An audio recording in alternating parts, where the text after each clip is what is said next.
again, friends, and you are my friends, and welcome to your Sunday's Talking Town, the full match reaction to what happened yesterday at Portman Road. Ipswich Town 1, Fulham 1.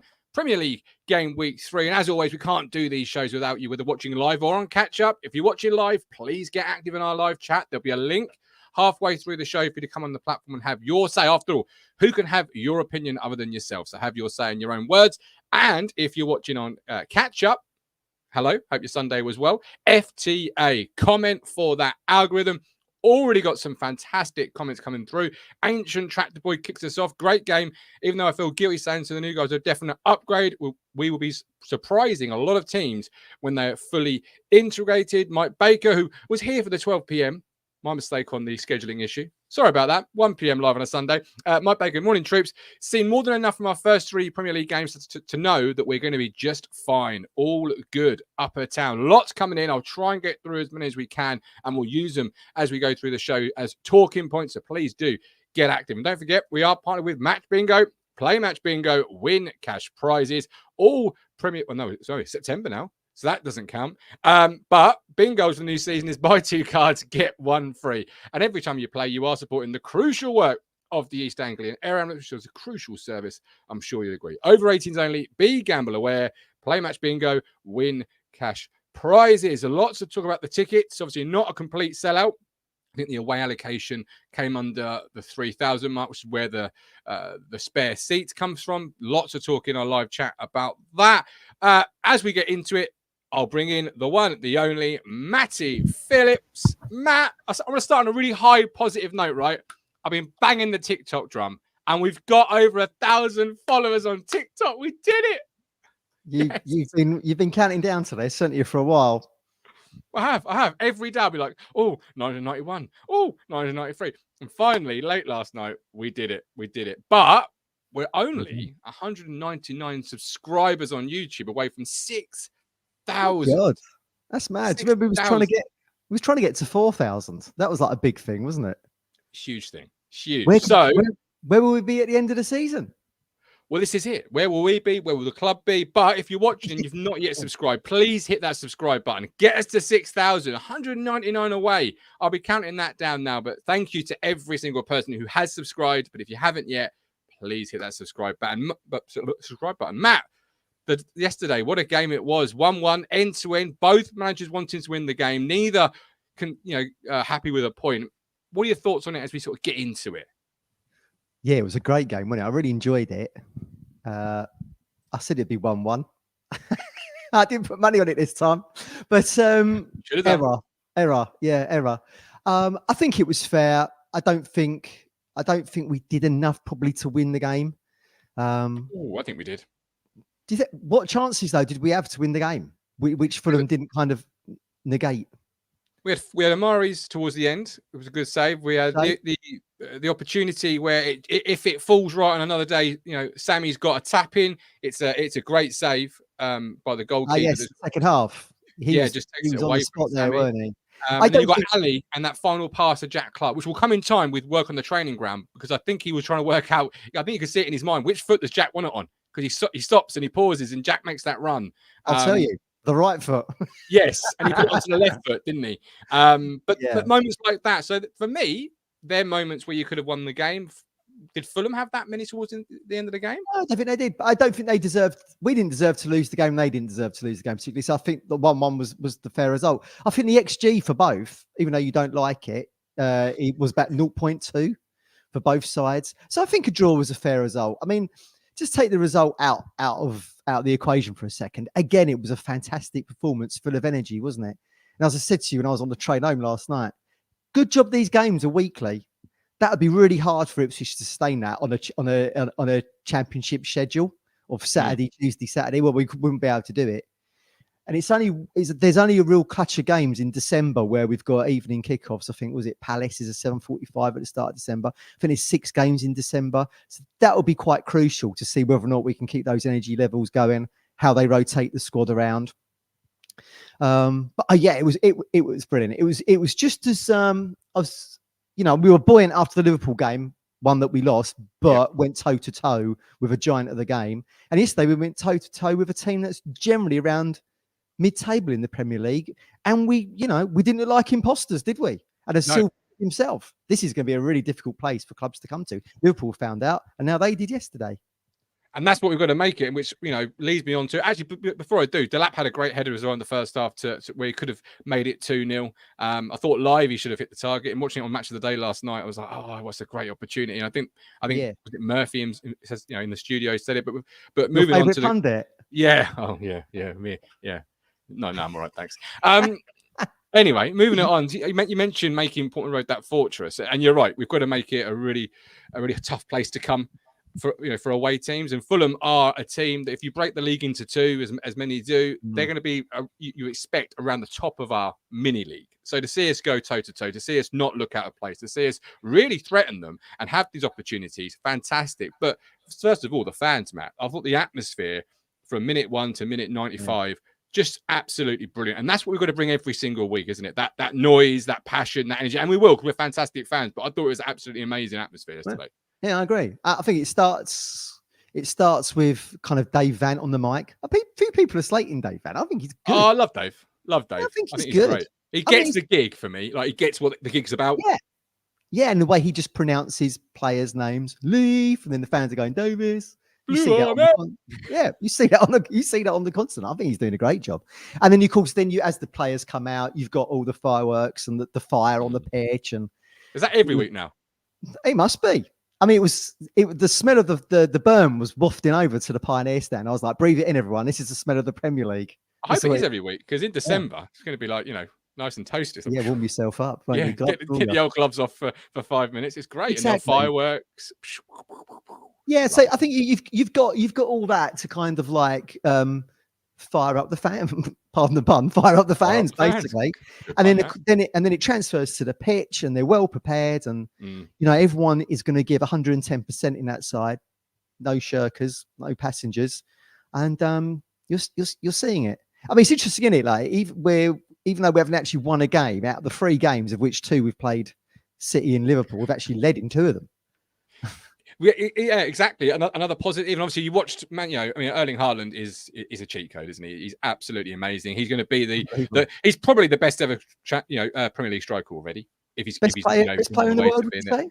Oh, without a shadow of a doubt. I mean, you put the stat boards up as they do on Match of the Day, and it's tremendous. But they took apart a really good West Ham side yesterday, which shows what we were dealing with the week before as a newly promoted side. If they can do that to a West Ham who's been there for many years, got some decent players, a good manager, it shows that their levels above, as we all said last week. True. West Ham hit the post. The post twice, didn't they? Hit the post twice, I think.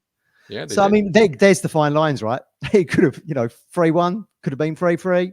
Who knows? But he's unbelievable. But you can put an excuse in every situation. Like last week, we didn't help ourselves defensively. So you can put excuses. But what I'm saying is that it shows that the levels that Man City and Erling Haaland are working at. He's got 2 hat-tricks in a week.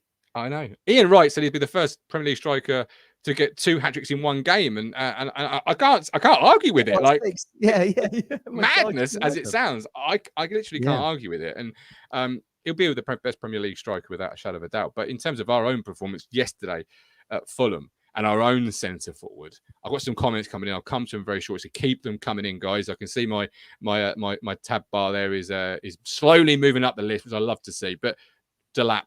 I think I saw a headline where someone called him Rory Delap by mistake. But no, Liam Delap got his first town goal yesterday. And what a goal it was, because he picks the ball up halfway line, and he's got pace, he's got power. And as Robot Wars commentator, name escapes me, Jonathan Pierce, thank you very much, said in the commentary. Robot Wars. Who watches Robot Wars? He was Robot Wars, though, right? Late 90s, early 2000s. You're young. You're older than me, so I'm too cool for that. I ain't watching nerds racing robots. Got better. Loved Robot Wars. Like, the House Bots, Matilda, Sir Grouch a lot. I can't remember. Anyway, on to what he said. He said when he got the ball, I feel like he had one thing in his mind, and that was, I'm going to shoot. And he asked Delap after the game, and Delap confirmed it. And what a goal it was. But tell me about the goal and his performance, because I was absolutely in love with it yesterday. Yeah, it was brilliant, wasn't it? It was brilliant. And you've kind of seen like little inklings of this, haven't we, in the other games. Let's not sleep on the fact how Davis, I think it was, brings the ball out of defence and down that left side and then crosses halfway line and then gives it to Delap. But, we've often waxed lyrical, haven't we, about Dane Atkinson's thunderbolts in the 80s for Town. This was like just out of that textbook. It was just brilliant. And, if you're into Pioneer like me, as soon as he hit that, you knew that was going in. And I think Lino gets like a little touch to it, but that was a goal all day long. I mean, it was proper old school Daly and that. It was brilliant. I'm really surprised he's not, given his dad played for the Republic of Ireland, I'm really surprised he's not kind of nailed his colours to that mast yet, because he's been called up to the 21s. But I would say he'd be leading the line against England on next Saturday if he was Republic of Ireland. Do you know what I mean? Possibly. He's got a call up, hasn't he, for the under? Yeah. I mean, he can still, Declan Rice done this, didn't he? And then moved to England after that. So he could do the opposite. But yeah, he looked great. But then, it's funny, isn't it? There we were Friday, transfer deadline day, hoping that Brozier was going to come in or somebody else was going to come in, and Latte Laff was mentioned for 20 mil and was dropped to the bench because his head was turned by us for their game at Cardiff. And, we're talking about, have we got a lack of number 9 options? And then their number 9 scores the absolute belter. That's one of the best goals. Look, given how many times we've been in the Premier League over the last 20 years, that's one of our greatest Premier League goals, I would say. I'd say Fanidi against Sunderland on that New Year's. I think it was New Year's. Yeah, the movie is great, isn't it? Yeah, that's still my favourite. But I mean, that goal is up there yesterday. I was just phenomenal. And of course, the crowd erupts. Everyone's going mental. It's just another great moment. And our first point on the board in 22 years in the Premier League. But it was brilliant. And, he's been moving towards that, Delap, hasn't he? Everyone's saying how physical he is. And, he's just so robust. And who wants to stop him when he's charging like that over 20, 30 yards? And it unleashes hell. This is it. And I asked the Fulham fan, J-Mac, on our Meet the Opposition show, how your 2 centre-halves are. Can they deal with the physical? And he said one of them certainly can. But I thought he gave both of them yesterday an absolute torrid time. And Batty, wasn't it? Yeah. Yeah, they were absolutely. Units as well, weren't they? Yeah, but he bullied them. He was so good. And he gives everything in every situation. And that's, as a fan, you love it. You buy into it. It feeds your energy because you see him literally. He's like a greyhound chasing the rabbit across that pitch because he's all over the shop. And when he gets the ball, he's strong with it. He holds it up. And you want everything from that. And I think the fans wanted someone in case of, worst case scenario. And you hope it doesn't happen. But you do feel you are one misstep away from problems because we're painfully thin there. And as everyone said, like Ali will come on and give you 100%. Brilliant. But he's not Premier League ready. He's playing League 2 football in January. Here he is ending the year as a Premier League player. Brilliant for him. And he'll different player, though. He's a good player. He's a good player. Yeah, but he's a different player. He's not a 9, is he? He's more of a off the shoulder, in the channel, going to stretch that a little bit. Yes. Look. He's not good enough for the Premier League, Ali. He's not good enough. And nor should he be at this moment. His trajectory has gone too quickly. I think it's brilliant he's arrived because his dream would be to play Premier League football. And he's the first Iraqi to play Premier League football. Brilliant. But for a club, I think we need something better than that, to be honest with you, because like Hurst is still a few weeks away. So then the pressure is to try and keep Delap fit. And Ali will cause you the chaos that you need around the box, I think, at a 1-1 with about 10, 15 minutes to go. Brilliant. I loved it when he came on. He's such a great character. He's a classy character. Even the way he non-celebrated that goal at Wimbledon. And it was a brilliant header as well, wasn't it? Mm. But we are painfully thin now. And, as good as the window was and as good as McKenna and Ashton have done, it was, I feel like we're missing a body there. And I just hope that doesn't come back to bite us on the bum. Mm. Yeah, absolutely. Richard Chandler, Matchday. By the way, before we read Richard Chandler's comment, Richard Chandler, take a bow. I hope he's got his feet up this morning because... He's told me already. He's told me as well. He's done a phenomenal job. Last time I checked, the post was over £7,500 raised. Obviously, him and a group walked from Colchester United, correct me when I'm wrong, Matt, to Portman Road. 19 miles. 90. So every mile was one of Marcus Stewart's goals in the Premier League in that brilliant season under Burley. I bet they're all glad when they got to Portman Road, he didn't score 20, aren't they? yeah, exactly. Yeah. We can't go on. And all money raised going to Derby Rimmer. Get involved. I'm going to put some money in it after the show as well. Brilliant. What an effort. Fantastic. Yeah, absolutely phenomenal. So take a bow, Richard Chandler. Well done. He's coming here. His match of the day only read about the laps. We got the credit we deserve for once. Murphy and said he'll cause a lot of problems. Normally disagree with most of what he says. We've got the Daniel Hill. We've got the Just Giving link. I mean, maybe Rich can put it in the chat for everybody. I have got it because I've used it, but brilliant. hopefully Rich can put it in the chat for me. That would be very helpful right Yeah.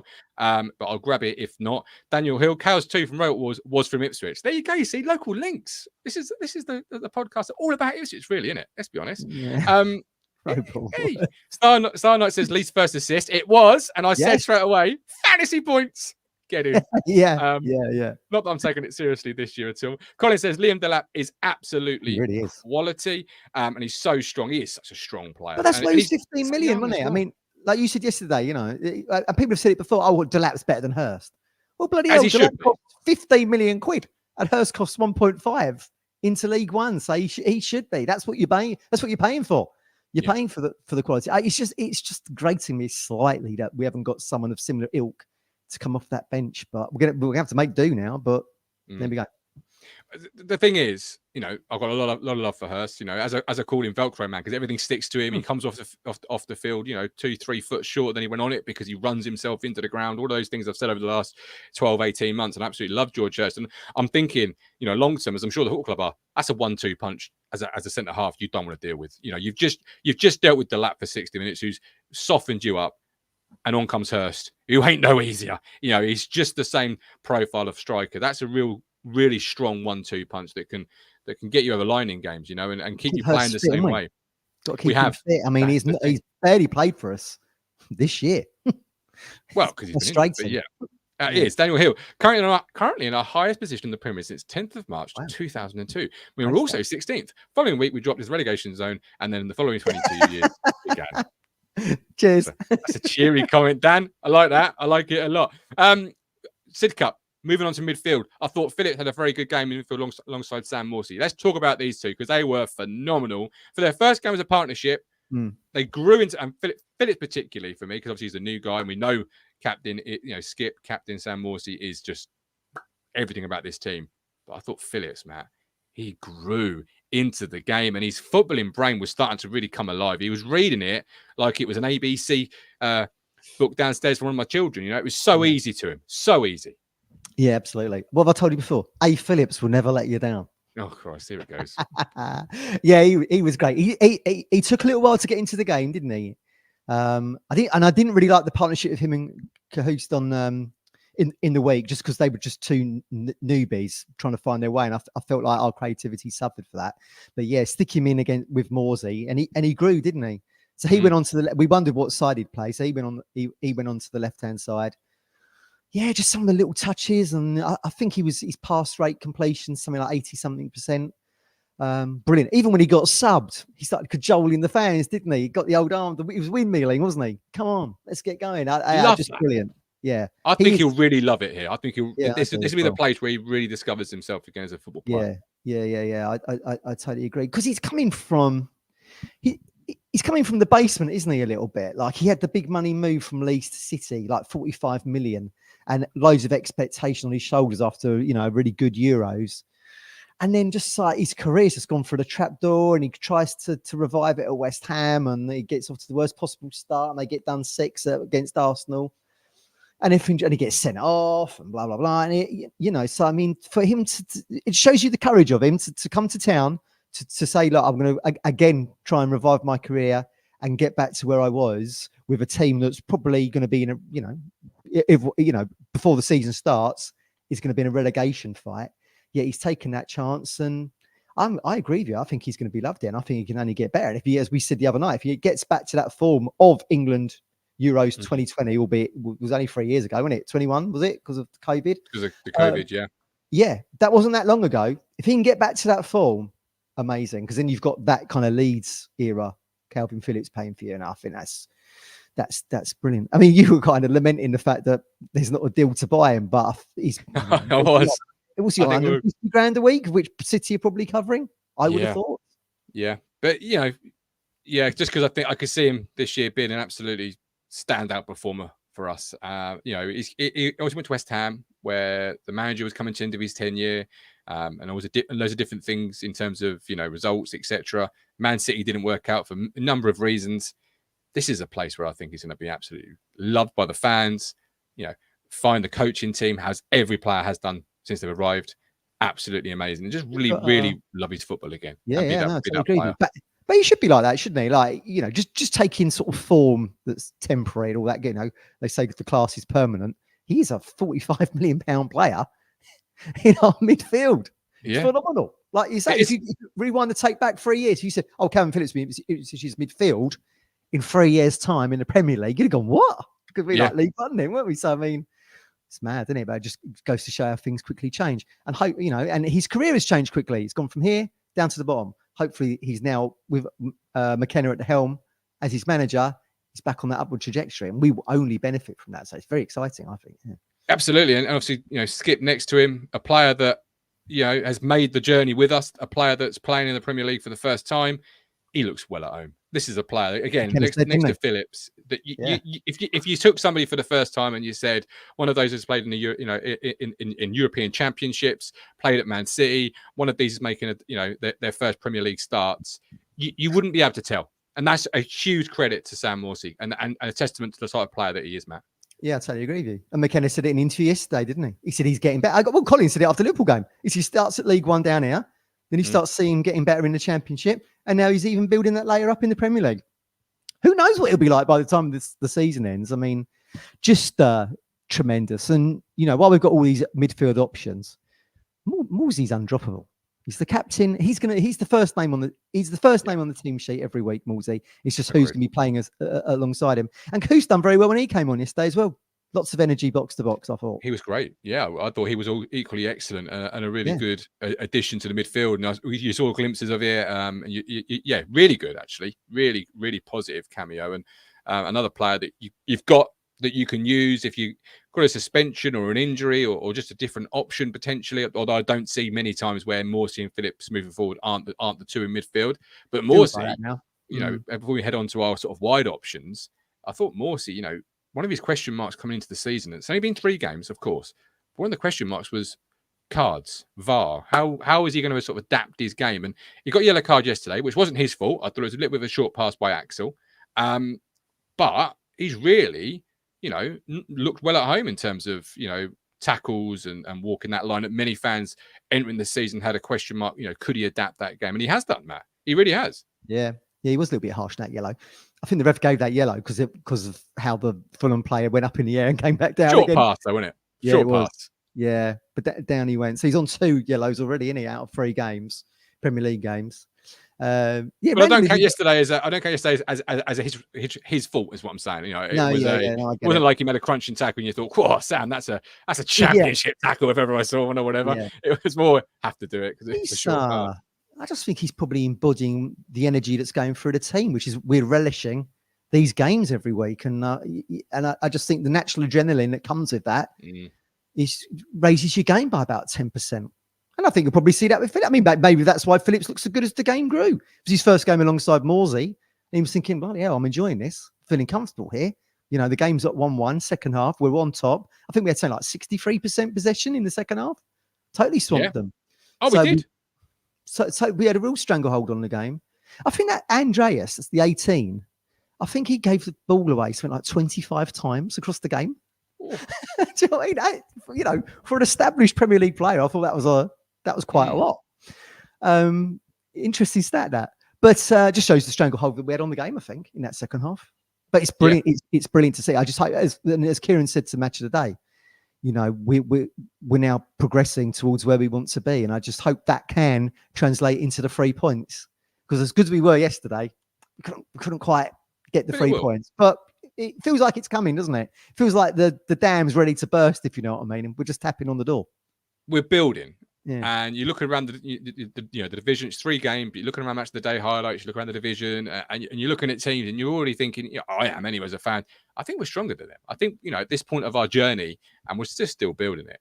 We've got so much left to grow. This is nowhere near the finished product. We've got so many new players to bed in that will learn the system. That's the exciting part as a football fan. You're seeing games like yesterday against an established side, a side you'd expect to be in the top of your mini league, if you like.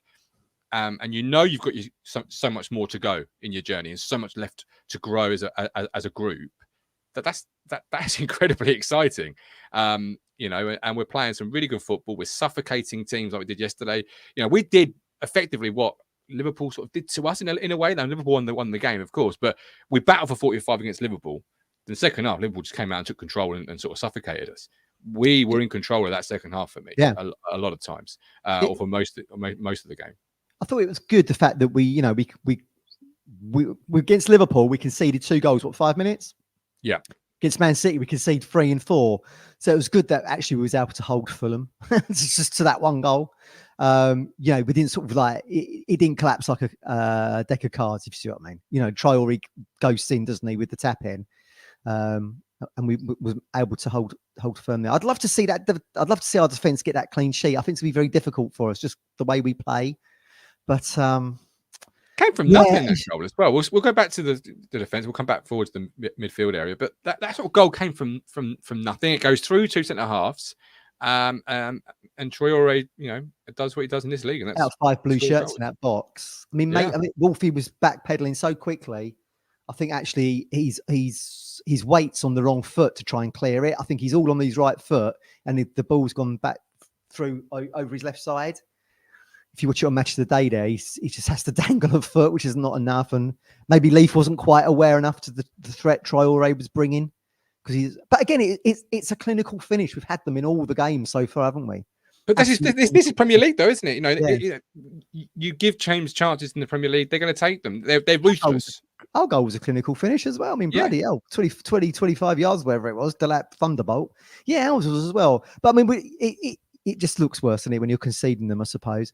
But I certainly think Morsey said something to Wolford, and after that, certainly when they'd kicked off again and they were sort of regrouping a little bit and talking as the ball was out of play, I could see Morsey talking to Wolford, whether or not he was saying what happened with the ball into the box. Who knows? I mean, I'm guessing here, but it felt like there was enough bodies in there to clear it. But that we said that Traore, absolute speed merchant. He's like a barrel with legs, isn't he? He must have been wearing a child's kit. I mean, it barely fits him.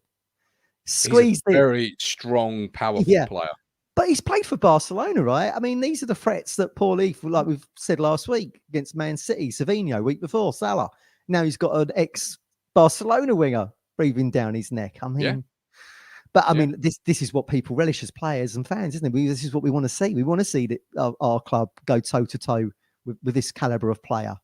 And yesterday we showed that we could go toe-to-toe with them. Yeah, 100%. Absolutely. And talking, about the back line, I thought Greaves and Wolfie are a formidable, phenomenal partnership that are just starting off in their journey as a partnership. The two of them, they work so well together. They can win things in the air. They can play on the floor.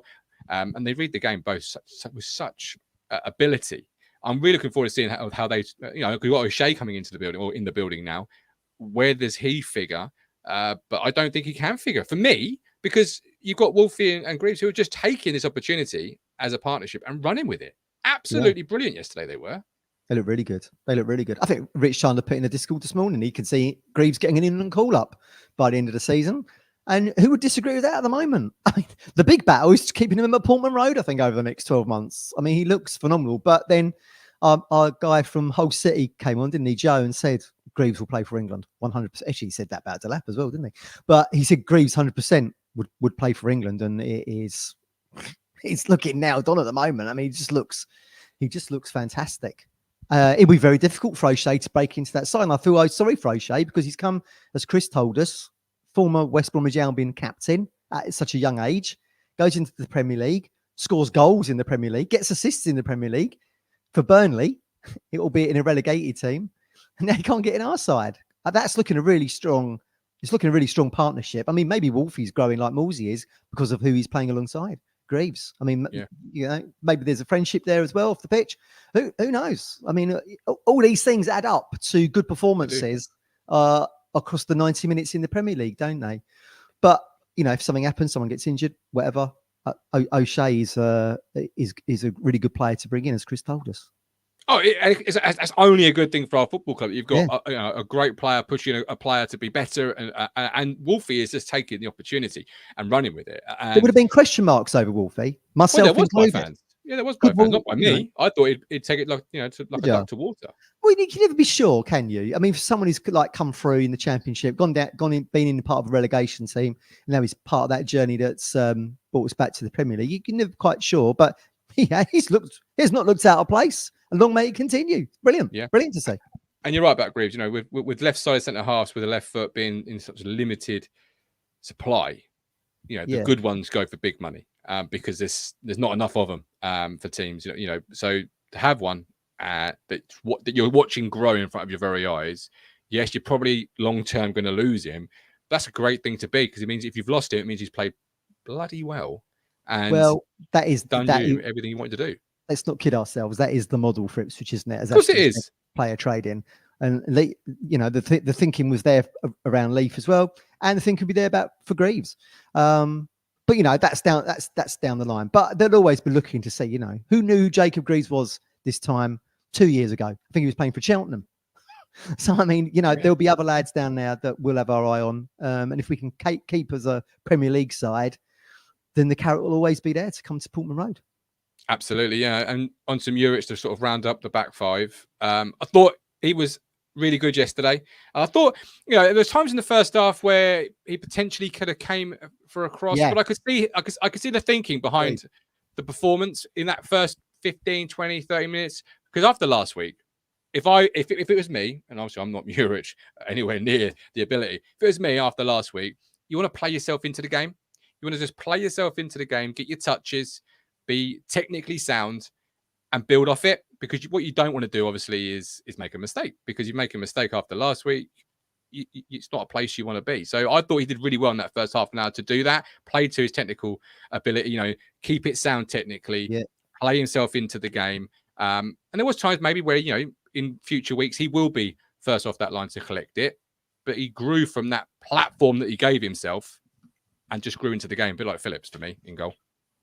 I thought he did okay. Made some good saves. And he looked shackled compared to the character that arrived and played in the pre-season games, like when he was floating around the centre circle, for example. And I certainly think last week at Manchester City, he's probably still weighing on his shoulders. Probably feels, you know, he's you know, pretty. But the last thing you want to do as a human being, Matt, after last week in front of your home crowd for home debut, by the way, is be rash or want to prove yourself or want to do something to win back whatever, and it go wrong. So you play yourself into the game. Take your touches, you know, when they come, as opposed to chasing them.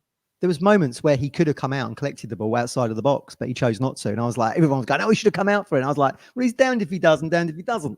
After last week, right? Yeah. So I mean, I do feel like he probably was shackled. As I say, he's probably, you know, he's probably thought I was responsible for that defeat, really, with my decision making. So maybe it was natural they'd be a little bit more conservative. There was a little moment, wasn't there, in the second half where we got in trouble a little bit around the box again, and he ended up kicking the ball out. But you know, people just want perfection straight away, don't they? They just want 10 out of 10 performances. But he made some good saves, and as we've said before, support him. Don't, you know, he doesn't need condemnation. If he's playing well, we're not conceding goals. I thought it was excellent. Yeah, yeah. You know, after last week, it's a good base for a home debut to build upon and become that.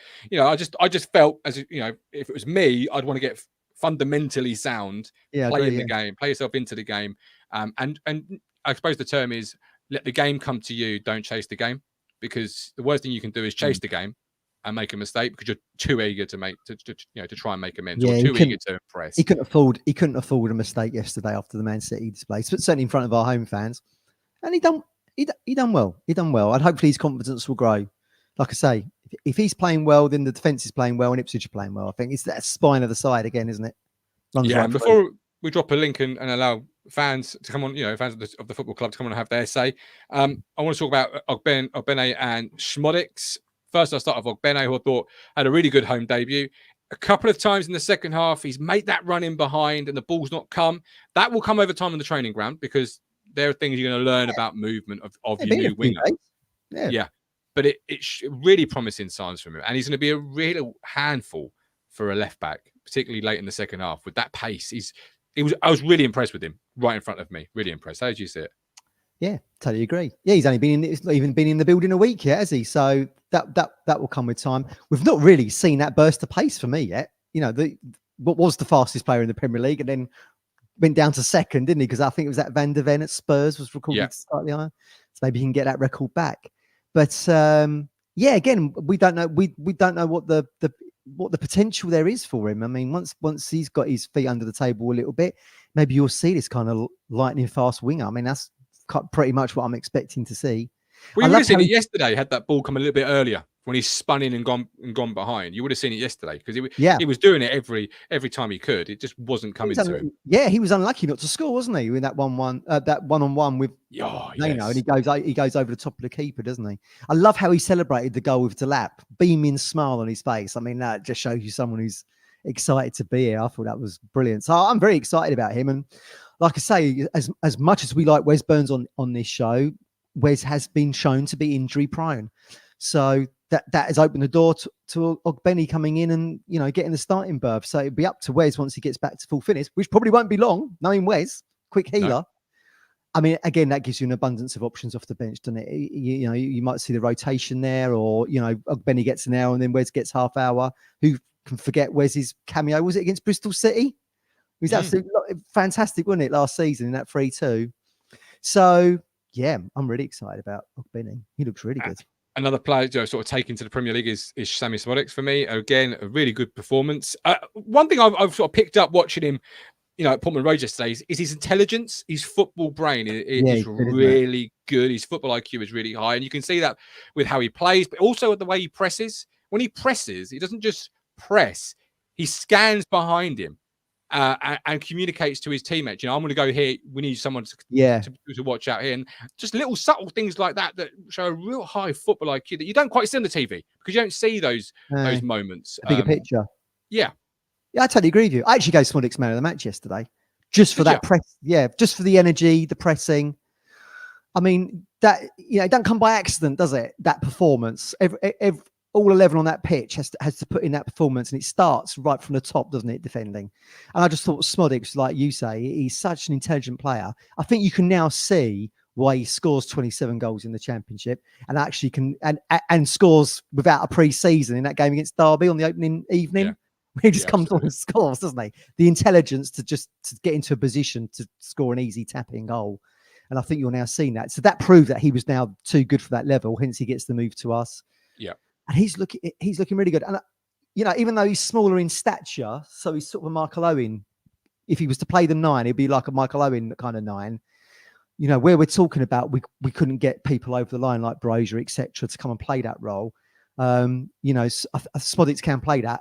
And he would play that quite intelligently. Well, why doesn't it quite have Delap's physicality? He'd be able to fit in there and play that role and hold the ball up and bring others into play. So, I mean, maybe that was some of the thinking. Maybe that was some of the thinking of McKenna and Ashton had. Well, you know, XYZ can slot in there. And I think Smodics would be one of them, if needs be, you know, if worst case scenarios. Yeah, and the same way they sort of used Broadhead at points last year with an injury. And obviously, Sammy's probably, in my opinion, you know, better player for that role. He's played it before. He's played it for Blackburn, hasn't he? I mean, not loads, but I mean, you can see him playing that role if needs be. Certainly, breaking case of emergency type deal. Yeah. The goal he scored against Manchester City, even though he runs deep, that was a centre forward style goal, wasn't it? You know, yesterday, for example, you know, when every player is on their heels, there's one player moving towards the goal, alive for a rebound. Now, on another day, that keeper saves it, and it's not a save he puts around the post; it's a save that falls into the lap of Smodics. But there's only one player, if you look back, on the front foot, anticipating that the ball might fall. The rest of the team, not just our team, Fulham's team, we're all on their heels. They're all caught ball watching a little bit. Whereas Sammy, that intelligence, that movement, that's how he gets so many goals of all different varieties. Yeah, I totally agree. You know? It didn't surprise me he got subbed. We kind of called it on our little row. I was like, Smodics is gassed here. I mean, I'd love to see how far he ran across the game. It was brilliant. I mean, and it goes back to what we said earlier. To be able to do that weekly is probably how McKenna's playing this kind of style of football. I think to do that in the Championship is impossible across 3 games a week, but in the Premier League, it's doable and will only benefit. Absolutely. Okay, I've dropped the link, so if you want to come on and have your say, please do. We'd love to hear what other fans of this great football club have got to say. And after all, you can only say it in your own way. So if your opinion, come on and show and own it. Whatever you want to talk about, the link has now been dropped. Before I hit sort of half time and bring them on, obviously this will be part 1 on your audio feed if you're listening on podcasts, and there will be the fans' reaction second. But Matt, before we sort of round up this part 1 for audio listeners only, not you YouTube watchers. Who you mentioned Sammy was your man of the match. So who was your second man of the match yesterday? Who was your second man of the match? Who was your number 2? Probably Delap for the goal. Oh, Okay. see, I mean, it's a bit lazy of me, that, isn't it? But I mean, it was just Very phenomenal. lazy. Classic you. It was just a brilliant strike. I mean, I was there that day. Dayton got that hat trick against Middlesbrough. It's still burnt in my brain forever as a little kid watching that. And, you know, I felt like that kid again, leapt off my seat. As soon as he hits it, we were like, that's in. It was just brilliant. But look, Amari got it in the stadium. And again, I think he relished that game yesterday. He was given the space to be able to showcase his skills and ball control and pace and all that good stuff. So I don't like singling out, but no, I sound like McKenna now. It's all about the group. It's all about the group. But it really is a team performance, like we say, from Smodics and Delap at the top, right the way through. I mean, the pressing was brilliant, and Fulham really found it difficult. And Fulham are a team that, you know, ain't going to get relegated. So, I mean, that's a side that's going to be, I mean, Colin was saying to me outside the ground yesterday, he thought they could finish around 10th, maybe. So we said this would be a really good barometer for us. And so it proved. We did not look like imposters against a mid-table Premier League side at home. Absolutely. All right, half-time. If you dig in the content, which of course you are because you made it at half-time, what have they got to do at home, Matt?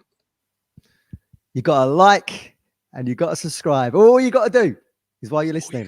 That's all you got to do. And head to the socials, Instagram, Facebook, TikTok, and hit the follow, the likes, whatever it is on that platform. And don't forget, we are partnered with SolarWise Roofing and Building Service Limited, UPVC Roofline, Roofing Services, Groundwork Services, Solar Panels. Winter is coming, my friends. It's not just a Game of Thrones line. Winter is coming. So get your roof checked. No one He's already been on. Yes, he certainly had. That's a nice one. I like it. But get your roof checked. Give Shane at SolarWise a call, 01206 628 544, 01206 628 544, or visit solarwiseroofingandbuilding.co.uk. There's a lovely little contact us page. And don't forget to tell them the Gov at Talking Town has sent you. So, you know, pick up the phone, call Shane, and say Gov has sent you. SolarWise Roofing and Building Service Limited. A whole manner of different things. Right, we ended part one there, Matty, by saying about the barometer and the level, which it was. Another team that, you know, is in our division, around our level, Everton. Before we bring on the Richard, Stephen, Joseph for their say, it was an interesting 10 minutes at Goodison Park, wasn't it? I kind of couldn't believe that. I saw they were 2 up, which I thought was a surprise in itself, given I think Bournemouth are a good team. They played really well for all accounts for 85 minutes, Everton. Yeah, that's what they said match today, didn't they? 85 minutes, really good. Just fell apart. I mean, it's just unbelievable to me. It was almost like I was watching a FIFA game. You know, some kids were playing FIFA. And they're like, you know, score what? 3 goals in what? The last 10 minutes? I think it was 2 in, 1 in 90 plus 2, and the winner was 90 plus 6, wasn't it? I think Sinistera obviously scored that goal for Leeds against us before we went to Bournemouth. But I mean, Bournemouth's another one, isn't it? That's a blueprint, really, that we're hopeful that we can follow. I mean, it wasn't that long ago. They only had 3 sides on a 10,000 seat stadium. They're a tiny, tiny little club.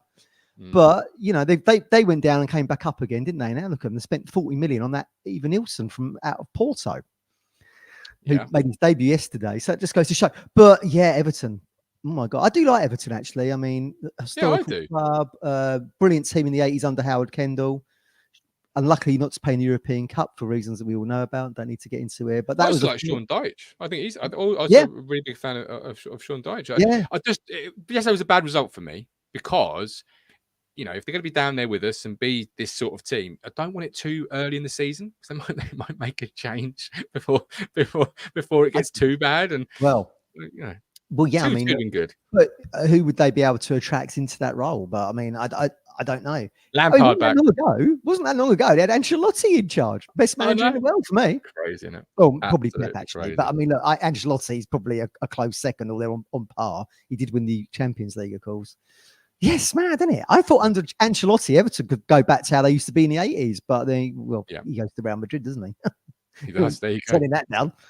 All right, so I've dropped the link. It's now the chance for people who are watching, who are fans of the same football club we are, Ipswich Town FC, to come on and have their say. I love what we do here at Talking Town in hearing all these different fan opinions. You've got this all across our social media. You've got Tuck's match reaction on our YouTube shorts, our TikTok, our Instagram. So if you're ever watching and you do want to come on and have your say, it's very, very easy. You don't even need a webcam, as one of our guests are going to showcase in probably about 5 minutes time. That's Joseph. I haven't got a webcam for him, but all you need is a microphone to come on and have your say. It's very easy. I'll start with a man of the hour, the man who I hope got his feet up. It is the one, the only Richard Chandler. Richard, welcome in. How you doing?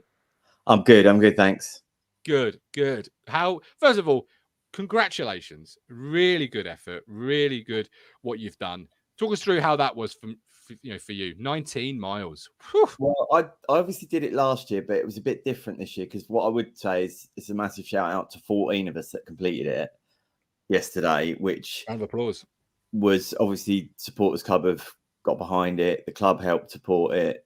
Loads of like you guys, Blue Monday, and other sites have also helped push it, which has really helped to get the money where it's got to for Marcus, which is the whole point. Absolutely. And because of how well it's gone, we're now going to do it annually for as many people who want to do it as possible. And each year we'll do it for a different charity. Wow, that's big news. What time did you set off? 6:30 we set off. Oh my god! And the quickest people practically ran it, I think, got there at like 11:30. But we got with the core kind of like 7 or 8. There was a few got quicker, but 7 or 8 got there at sort of 12:30 to 1 o'clock. Wow, great effort. I'm envisaging your feet in a like ice bath at the moment. My feet aren't something you want to envisage. No, it's lunchtime. No, I can confirm they're not. Having seen a picture last night, I mean, I've just ordered the Chinese. I put my phone down, and I'm glad I put my phone down. I didn't go back to it till after my Chinese because I opened my phone up and there's a picture of Richard Chandler's feet, ladies and gentlemen, staring at me in the face. I'm thinking, oh, that sweet and sour pork wasn't a good idea. Jeez. Could you enjoy the game, Rich? Could you still enjoy the game, or was you just feeling fatigued? I was shattered, but I really enjoyed the game. I thought we played really well.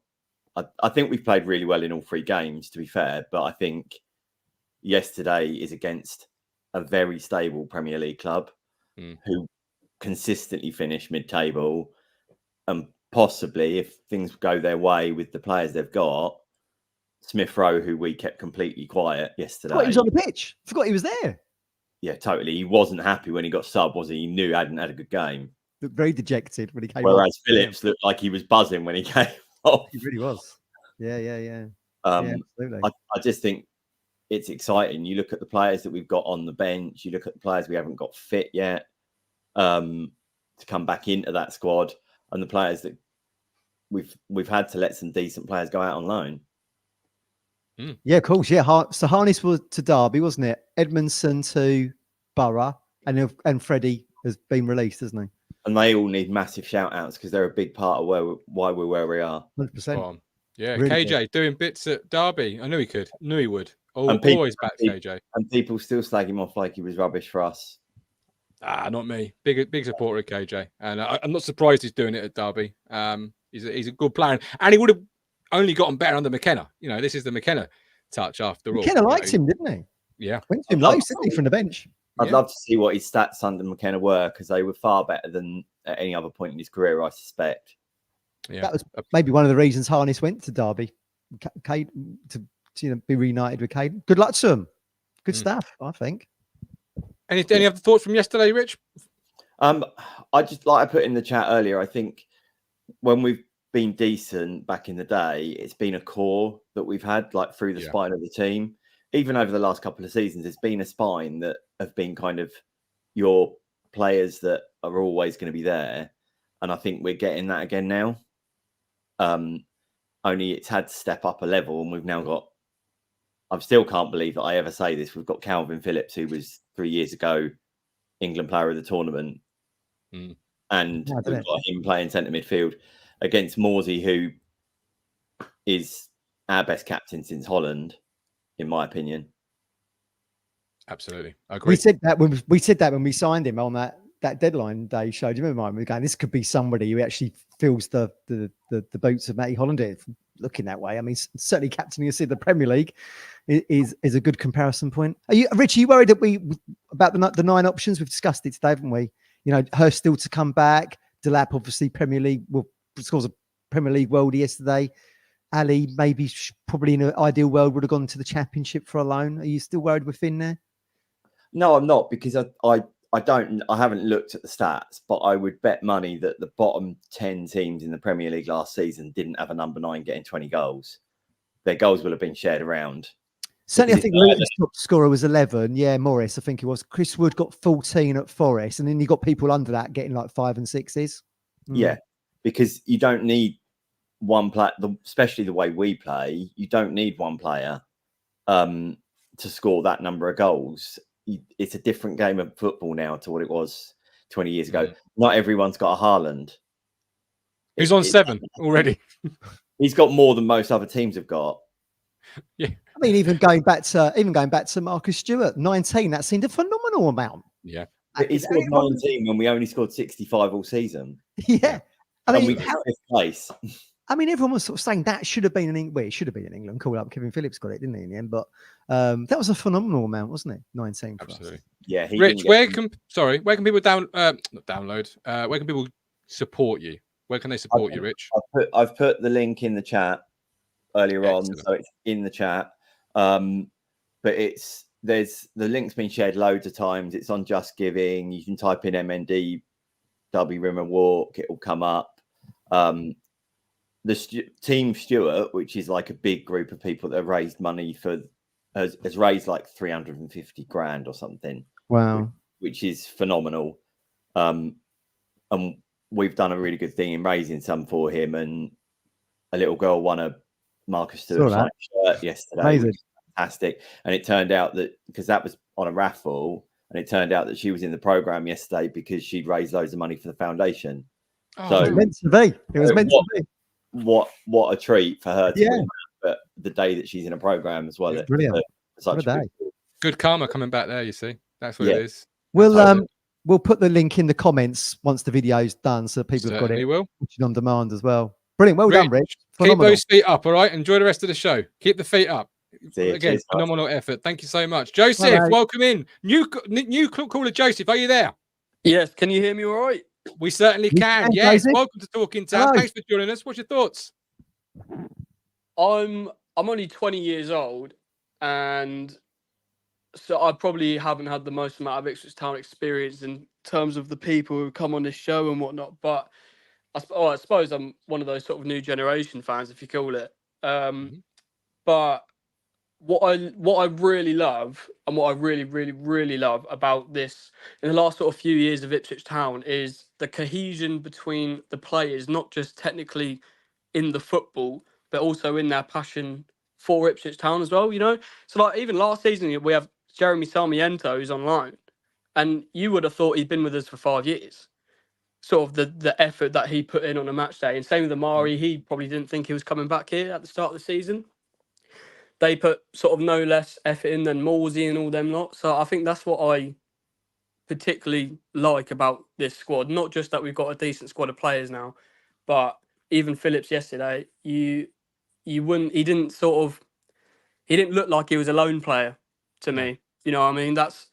And I think that's what's going to give us the most amount of success this season is the fact that they all buy into McKenna and they all buy into the club if they're loan and if they're not. Spot on. I think you're spot on, Josie. I think that's a real testament to McKenna and his management team, isn't it? That they managed to get those players, any player, to buy into what the philosophy and the culture is. Yeah. And to be, we haven't really seen that, have we? You know, before pre-McKenna. Nope. You know, you get your own players who don't really want to be there. You know, Wolf even said it in one of those he did. sort of YouTube videos. You know, he didn't actually want to train. And now McKenna's come in, and I know we always rave about him, but there's no reason not to. But he's come in, and everyone just buys into exactly what McKenna wants. And I think that with a lot of Premier League clubs, it's not like that. So, you know, we might not have the strongest squad of players in the league, obviously, but I think the attitude towards the club will go a hell of a long way. It's all about culture shift, isn't it, Martin and Joseph? Because like you think back to when we got relegated from the Champ to League One, and people coming out in interviews when they go, was it McGoldrick said like there was like this inward resignation that we're going to get relegated, and you never really know what's going on behind the scenes. I'm sure it's not perfect behind the scenes at the club at the moment. Nothing ever is it? But I totally agree with you. I think what you're seeing at McKenna and his coaching staff, that kind of, and Ashton and the owners, that kind of mindset that's going right across the club at the moment You're just seeing it out on the pitch, and that's why we've seen such great performances like yesterday. Yeah, I totally agree with you. And you know, it's brilliant. It's brilliant you're supporting the town at 20 years old. I mean, when I was 20 years old, there was no social media, nothing. I mean, you've got so much influence now that you could have gone, oh well, I'll support Manchester City, Liverpool, Man United. Well, yeah, that's the thing. That's the thing, because I mean, when I was just growing up as a kid, I was probably one of very few Ipswich fans who did not have a Prem side. I mean, Yeah, exactly, I've never had any other kit than an Ipswich kit. Yeah. Went to a car boot sale at 5 years old, tried to pick up a Man City shirt, and my dad said no. That's good parenting. That's excellent. This is the reward. This is the reward, Joseph. Forever thankful. But you need those moments to get the fans in. We used to say that. When under Evans, we had nothing going on, to be mine. We were all going because we were, you know, die-hard blue white Ipswich Town fans. It's in our DNA. But kids coming through like Joseph need something to hook onto. My hook was the 81 side. I wanted to go and see Bobby Robson. Pleaded with my dad, I want to see the Bobby Robson team. And he took me. And now you're seeing that now with packed crowds at Portman Road. You need that success in order to build the generations of fans that lead to someone like Colin, who's been supporting the club for 60 odd years. Yeah. You know? I'm not sure you can see it, Joseph, but Sharon Guest says great assessment, and it is an honestly great assessment, and it's such a great thing to have you on the platform. I hope you come back soon, because it's been brilliant. Before I let you go, Joseph, and please do, as I say, come back. It's been fantastic. What's it been like this transfer window from your perspective as a young fan? Because I'm used to windows being disappointment before McKenna, before game changer. I'm used to last minute days being really, really, really dull. We're not going to sign anybody, of course. We're not. Bradley Dack, Healy, all those names. But what was it like from your perspective? 20 years of age, and your club is on the up. Just what was the window like for you? It's It's still a weird one for me, because I mean, I've been going since I was 4 years old, and I think that's that famous triple transfer with Ward and the other two lot. Jesus. Cornell, Ollie Hawkins. Yeah, so when even being linked back to Amari was sort of incredibly exciting for me, and I think we've done it amazingly well. I mean, 92 million quid, I think it was in the end we spent.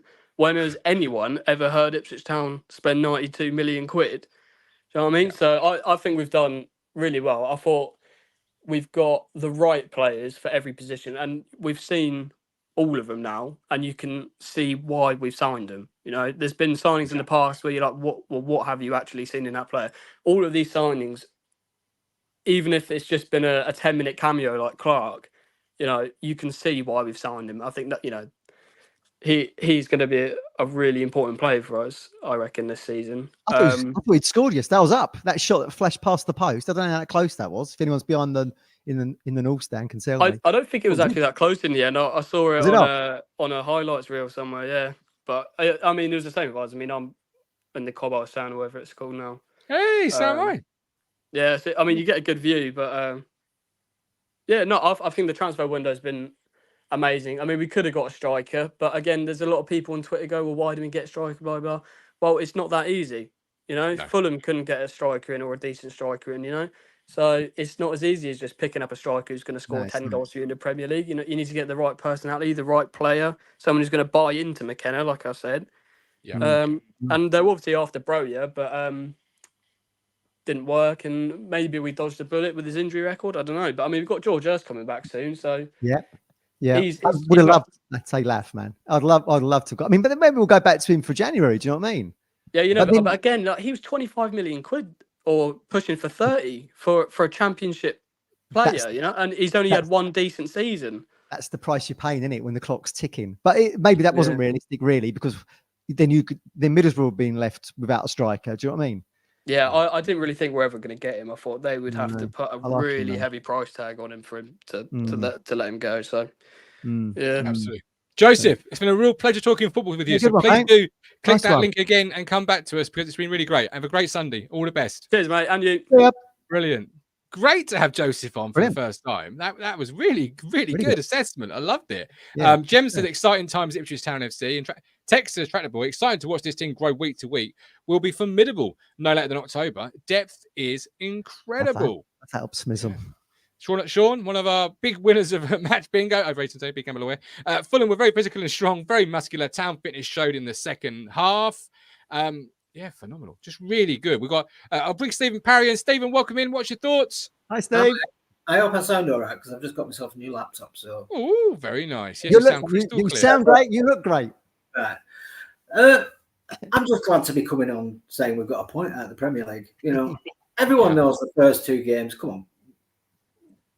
Like I said, we didn't really, we all hoped, but we all knew what the end result was going to be between the first two games.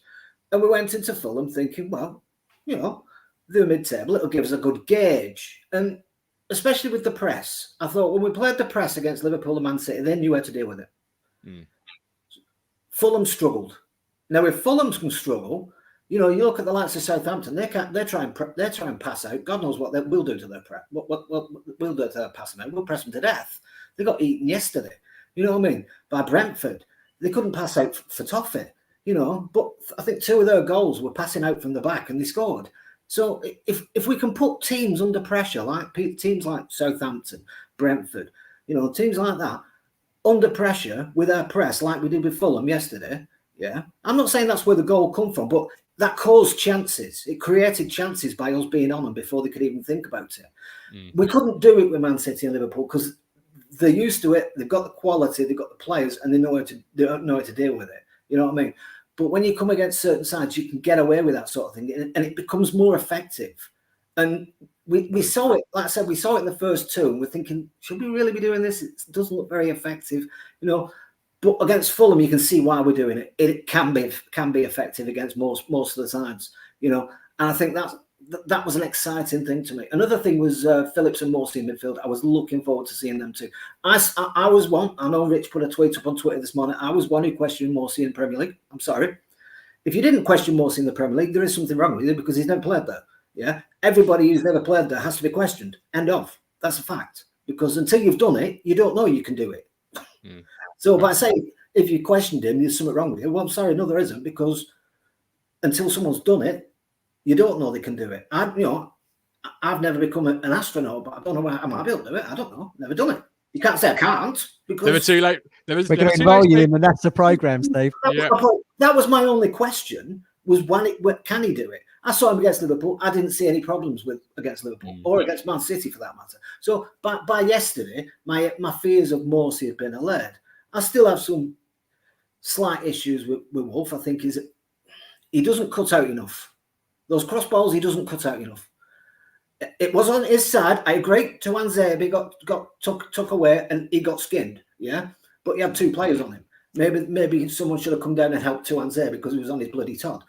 But you know, or maybe you know, Wolfie could have come out and helped him out. You know, he stayed in the middle, and if you're staying in the middle, your job is to cut that ball out. And you just let it sing straight past him. You can't do that. I know on reflection, he'll look at it and go, I can't do that. Yeah. And if that happens again, maybe he won't do it. Let's hope he doesn't. But these are just little things that he'll look at and say, I shouldn't be in that position. I shouldn't do that. But you only get that from the experience and learning. He might get better from that. But, you know, these are little quibbles that I've got. There's nothing really major that I've got. I think we were... On the balance, a draw was a fair result. I wouldn't have been surprised if we nicked it, though, at the end. But on balance, you just look at the stats and things like that. It is probably a 1-1's probably a fair result because we were pretty much even on everything. Excellent. But second half, we were the ones that were going for the win, and we should have got the win. And I just want to bring up a point about bringing any more players in. And I think our window has been a 9.5. I'd give it an extra 5 if we got a striker in. Yeah, but I won't take too much off for that because, yeah, well, it's because you've got to get the right, as Joseph said, you've got to get the right player in. Yeah, correct, yeah. Everyone's saying, why don't you sign this one? Why don't you sign that? We might not want those ones. You know, they might not fit what we want to do. They might fit what we want to play or fit the group. You know, everyone's got to come in. Like I saw Calvin Phillips, Willie Davis working with the kids last week. He's loving it. Everybody who comes here has to do that sort of thing. And if some of these players don't want to come here and do that sort of thing, we don't want them. And the club doesn't want them. So we have to, it limits our pool of who we can go and buy. Yeah. So if there's 5 or 6 good ones and we're only able to go for 1 or 2, if we can't get those 1 or 2, we can't get any. Yeah. You can say that's naive, but if that's the way the club and the manager and the ethos of us wants to be, and the fans like it as well, then we'll have to accept that as well. And sometimes, we've had a massive window, a fantastic window. At one stage we had people saying we bought too many players, and then we got people on deadline day saying, no, we need more. Well, make your minds up. You know what I mean? We've either bought too many or we've not bought enough. I think we've got about right. Now that Hurst is nearly back, I think we're about right. I do see an opportunity. There's definitely opportunity to give it a few months, see where we are in January, and go out and get a loan striker for the for the running. If we need that little bit of pep, it gives us that loan spot now to find where are we weak in January. Are we weak up top? Are we weak in the middle? Or are we weak at the back? And then we can use that instead of thinking that's where we need it now. We've got that spot we can use in January and say, where do we need it? You know what I mean? And I think we'll go down that route. And I think that might benefit us. Excellent. I totally agree. And we saw it at the top of the year, didn't we, with Kiefer Moore coming and scored goals that got us promoted. Yeah, so, I mean, with that mindset to see what we can do in the Premier League. Yeah. And also, one thing that's got to be said is Fulham were no mugs. No. They beat Leicester last week. You know what I mean? They're a good side. They're a good side. So if we can give them a good game, and give them a good game and get to the point where we could say we were lucky not to win, that'd be a stretch, but we're far away. Yeah. Some of the lesser teams, we can go for them. That doesn't necessarily mean we'll get anything, but we can go for them. It gives us problem. It gives us and the players confidence to go. Anyone who finished below these, we can have a go at these, because these finished above them. Agreed. I still worked that process from when we went last year. We played them in the cup. Yeah, they were way better than us in the cup, and I was second strings. Yeah, but we've closed the gap, and that's all this summer was about. Yeah, we took a League One team, and we had to close the gap to being a Premier League team. And for that, we had to say goodbye to a lot of friends that we knew and we liked. But unfortunately, that's the way we can do it. And we have closed up the gap between where we were in League One and the Championship and the Premier League in 3 months. That's not easy. And we're doing a great fist of it. I'm well pleased. Definitely. Stephen, appreciate you coming on. It's really good to listen to you. Thanks ever so much for your thoughts. And you can tell how much I was listening to Stephen there. Richard Chandler has a comment about Joseph, the caller before, was left on the screen for ages. Because I was just listening to Steve because he was talking so much sense. And he's right. Fulham are a decent side. But you've seen so many of their fans praise us today because we were very good yesterday. Very good. Well, we bring a sort of unpredictable factor, don't we, to being a newly promoted side to a team that, as Steve rightly says, are no mugs and finish mid-table pretty much every season. They didn't really know what to expect. Now people are knowing what to expect because people watched us against Liverpool, thought we were brilliant. Watched us yesterday, thought we was brilliant. So I mean, look, everything's heading in the right direction for us. It's optimistic times, isn't it, mate? And maybe the international breaks come at a nice time where we can reset. We're going to lose some players generally to that Irish team that plays England next week, and see. That's why I think McKenna wasn't too gutted about going out of the League Cup. I feel like he maybe wanted to. He puts more of a priority into training ground and working on that. Because you got that week between games, the training ground work, the patterns of play, etc., to get everyone up to speed, ready for game day, rather than having to play a side in the Carabao. Maybe that's why he wasn't too gutted about going out. Absolutely, yeah, absolutely. Don't forget, we are partnered with Stowmarket Osteopaths. Call 01449613613. Don't live life in pain. Give Freddie a call. Tell him the government sent you. Stowmarket Osteopaths, physiotherapy, osteopath services, and more. 01449613633. Now, we are running short on time. We've had 3 absolutely amazing guests who have clicked the link and had their Sunday Football Club. But I want to bring in this last person. He had his say on Match Reaction, but the audio was terrible, so I binned it because it's all about quality here at Talking Town. So I want to get him on. Haven't got long. Apologies, Colin, but I'm sure he enjoyed listening to Stephen and Joseph and Richard Chandler, of course. Can't forget the man who's walked 19 miles. But it is, of course, Colin. Colin, welcome in. How you doing? Hi, Colin. Good afternoon, gentlemen. Yeah, no. I wanted to get on really more than anything, just to say thank you to that young Joseph.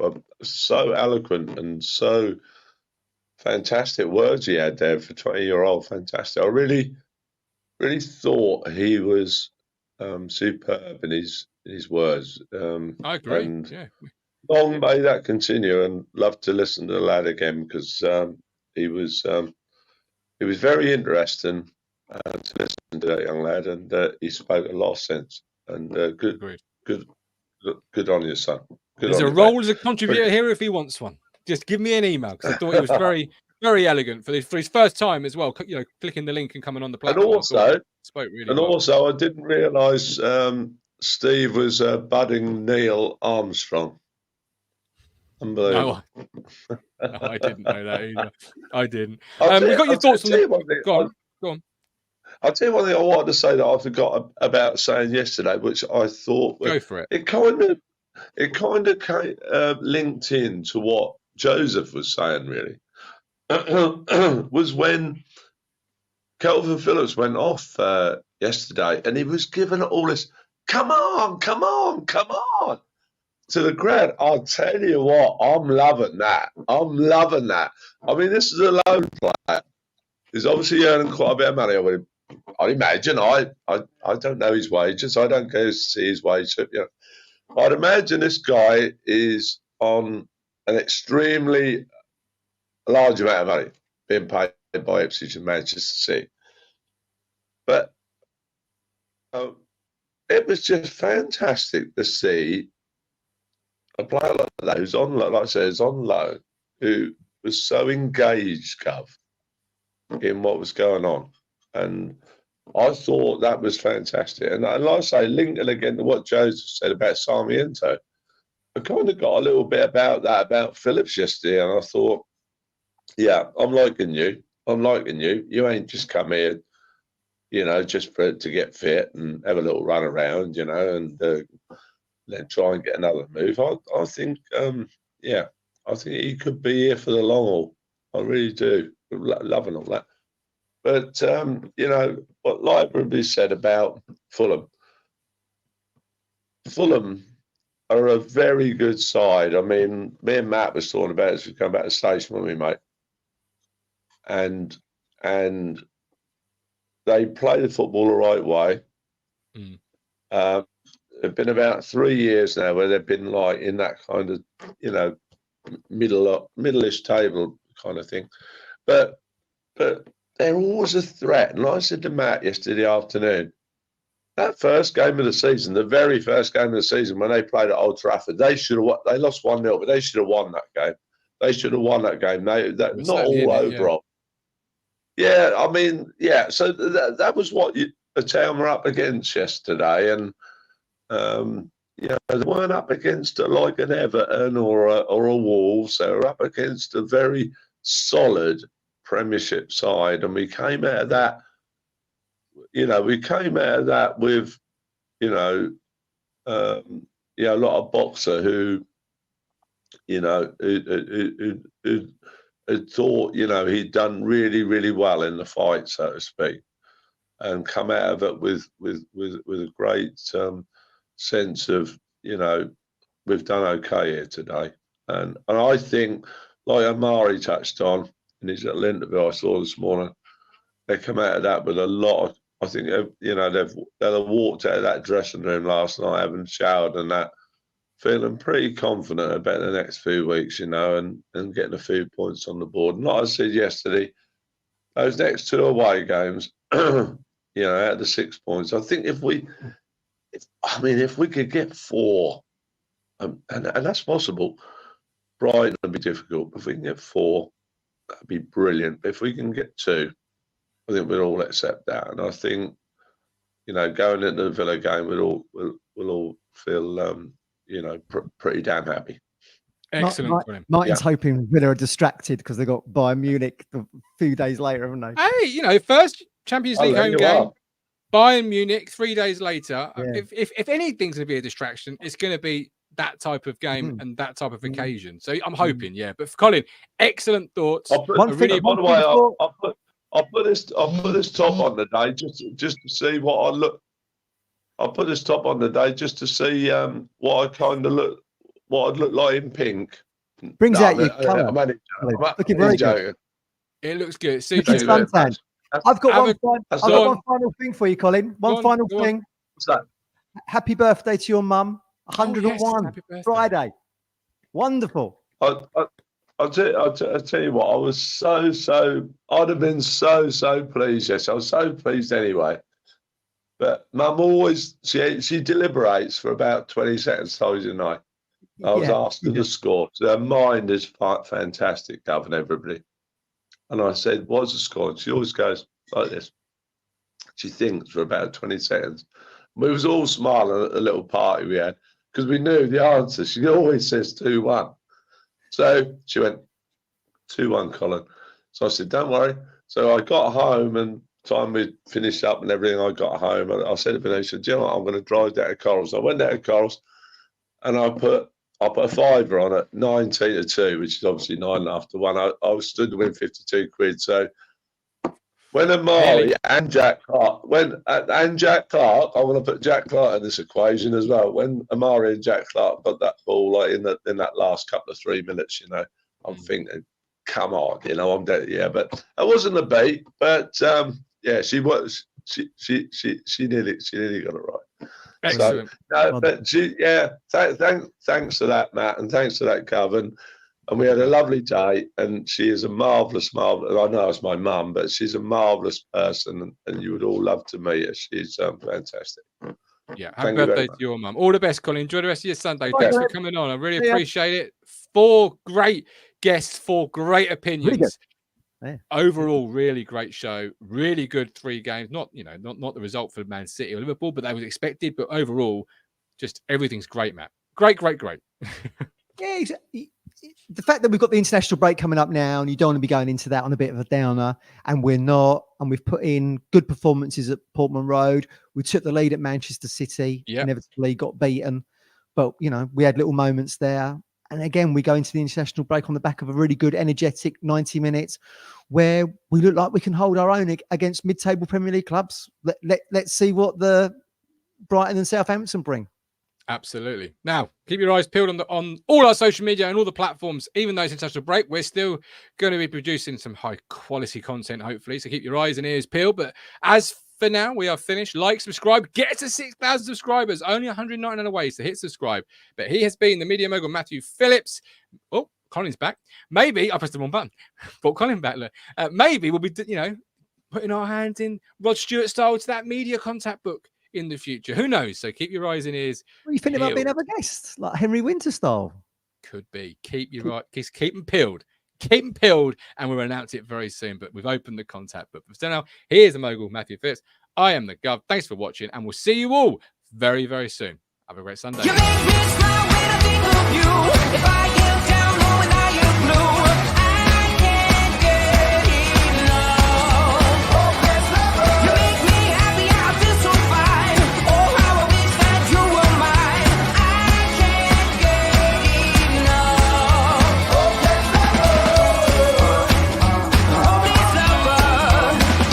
I woke up all soaked in sweat, weird chills running down my neck. I thought went crazy from just the thought of you.